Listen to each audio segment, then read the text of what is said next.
आज के इस क्लास में स्टूडेंट्स आज हम लोग class 12th Bihar board examination Bihar board 12th की परीक्षा 2 फरवरी से होने जा रही है। तो उसके लिए ये जो क्लास का जो एमसीक्यू लेसन फर्स्ट जो है इंडियन सिविलाइजेशन एंड कल्चर का आज एमसीक्यू यानी मल्टी चॉइस क्वेश्चंस यानी objective questions and their answers दिया जा रहा है। इसको बहुत ही मेहनत से बनाया गया है ताकि आप लोगों की परीक्षा में अधिक से अधिक अंक आ सके। और आप जानते हैं कि 50 नंबर का ऑब्जेक्टिव है और 50 नंबर का सब्जेक्टिव है। तो ऑब्जेक्टिव का यह नेचर रहा है स्टूडेंट्स की अगर सही है तो फुल में फुल नंबर आता है, गलत है तो फिर एक भी नंबर हमें नहीं मिलता है। तो इस हिसाब से आप लोग ध्यान देंगे कि यह ऑब्जेक्टिव जो 4 ऑप्शन के साथ बनाया गया है ये आपके लिए काफी उपयोगी साबित होने वाली है, इसलिए इसे ध्यान से पढ़ेंगे, लिख लेंगे और बार बार रिवीजन करेंगे। ठीक है, तो आइए हम ऑब्जेक्टिव क्वेश्चंस पर चलते हैं और उसके आंसर के बारे में बताते चलेंगे। ठीक है ना, क्योंकि लेसन ये पहला है इंडियन सिविलाइजेशन एंड कल्चर जो महात्मा गांधी के द्वारा लिखा गया है। ठीक है, तो पहला क्वेश्चन है कि who were satisfied with true home rule. कह रहा है कि ट्रू होम रूल से कौन से लोग संतुष्ट थे। तो इसमें 4 एमसीक्यू दिया गया है। ऑप्शन जर्मन्स, दूसरा ग्रीक्स है, तीसरा आवर एंसेस्टर्स है, चौथा इटालियंस है। तो करेक्ट जो ऑप्शन है वो है आवर एंसेस्टर्स, यानी our ancestors were satisfied with true home rule. ठीक है, दूसरा क्वेश्चन है India remains immovable and that is her, यानी भारत बिल्कुल स्थिर रहता है और भारत क्या है, हमारा देश यानी भारत माता, उसके लिए हर हमने हमने महात्मा गांधी ने उपयोग किए हैं यानी प्रोनाउन को हर माने भारत माता।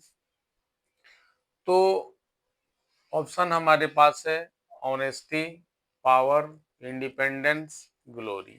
तो हमारा राइट ऑप्शन होगा ग्लोरी। राइट ऑप्शन होगा ग्लोरी, यानी कि हमारा डी ऑप्शन हो जाएगा। यानी कि भारत अपने बिल्कुल स्थिर और अपने गौरव को भी अपना स्थिर रखेगा। ठीक है ना, तीसरा हमारा क्वेश्चन है, पहला हो गया, दूसरा हो गया, तीसरा क्वेश्चन है some of the immediate and brilliant results of modern invention are too maddening to resist is from. क्या कह रहा है, कह रहा है कि तत्काल और बहुत ही तीक्ष्ण जो हमारा आधुनिक इन्वेंशन है उसका रिजल्ट वो किस चीज के लिए रेसिस्ट करता है।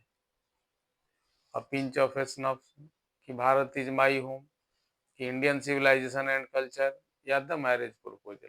तो हमारा राइट ऑप्शन होगा इंडियन सिविलाइजेशन एंड कल्चर से होगा। ठीक है, यानी ऑप्शन नंबर हमारा सी सही होगा। ठीक है, चौथा आंसर, चौथा क्वेश्चन है the Gujarati equivalent for civilisation means, यानी कह रहा है कि जो गुजराती किस सभ्यता के समकक्ष है, किस सभ्यता के समकक्ष है।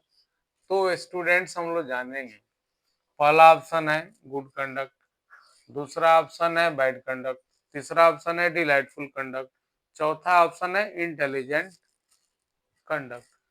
तो हमारा राइट ऑप्शन जो होगा वो होगा गुड कंडक्ट, यानी ए ऑप्शन हमारा सही होगा। ठीक है, पांचवा क्वेश्चन है Gandhi ji died at the hands of a fanatic. Fanatic माने कट्टर, कट्टरपंथी, यानी महात्मा गांधी किसके हाथ अंतिम सांस ली। ठीक है ना, किसके साथ हाथ अंतिम सांस ली, कब, तो ये कब पूछ रहा है। ठीक है ना, कि Gandhi ji died at the hands of a fanatic on, यानी गांधी जी एक कट्टरपंथी व्यक्ति के हाथों कब उनका निधन हुआ। तो ऑप्शन हमारे पास कितना है, 4 ऑप्शन है, 15 अगस्त 1947, 30 जनवरी 1948, बी सी ऑप्शन है 31 अक्टूबर 1984, डी ऑप्शन है 26 जनवरी 1950। तो हमारा राइट ऑप्शन क्या होगा स्टूडेंट्स? हमारा राइट ऑप्शन होगा कि 30 जनवरी 13 जनवरी 1948, यानी 30 जनवरी 1948। छठा क्वेश्चन है, after all there is something in Hinduism that has kept it alive up to now is from, यानी कि वो कौन सी विशेषता है हमारे इस हिंदुइज्म में, हिंदुत्व में, जो आज भी इस हमारी चीजों को बरकरार रखा है, आज भी जीवित रखा है, वो क्या है? तो हमारे पास ऑप्शन है, क्या ऑप्शन है? पहला, भारत इज माई होम। दूसरा है दी अर्थ। तीसरा, आई है बर्थडे। चौथा में डी में है इंडियन सिविलाइजेशन एंड कल्चर। तो हमारा राइट ऑप्शन होगा डी। डी मीन्स यानी कि इंडियन सिविलाइजेशन एंड कल्चर, है ना, भारतीय सभ्यता एवं संस्कृति, जो गांधी जी के द्वारा लिखा गया। हमारा सातवां प्रश्न है कि who according to Mahatma Gandhi is a restless bird. कह रहे हैं कि महात्मा गांधी के अनुसार हम किसे एक व्याकुल पक्षी कहते हैं। ठीक है ना, हमारा ए ऑप्शन होगा क्रो, दूसरा है बी में पैरोट, सी में सोल और डी में माइंड। तो स्टूडेंट्स हम लोग ध्यान देंगे तो हमारा राइट ऑप्शन होगा डी, माइंड।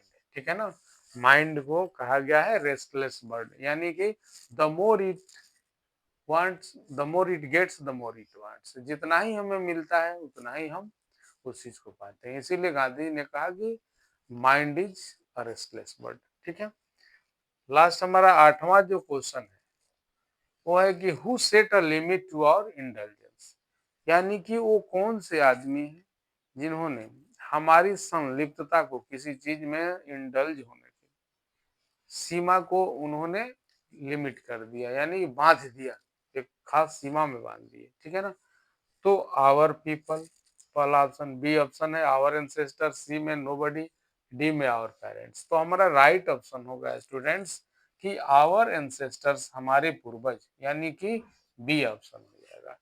तो स्टूडेंट्स आप लोग आगामी परीक्षा जो फरवरी में होने वाली है उसमें आप लोग सम्मिलित होने जा रहे हैं। मेरी शुभकामना आप लोग के साथ है कि अधिक से अधिक आप लोग अंक हासिल कीजिए।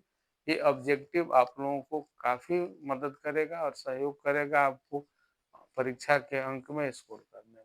इसीलिए स्टूडेंट्स इसको अच्छा से देख लीजिए और अच्छा से इसको लिख लीजिए और रिवीजन कीजिए।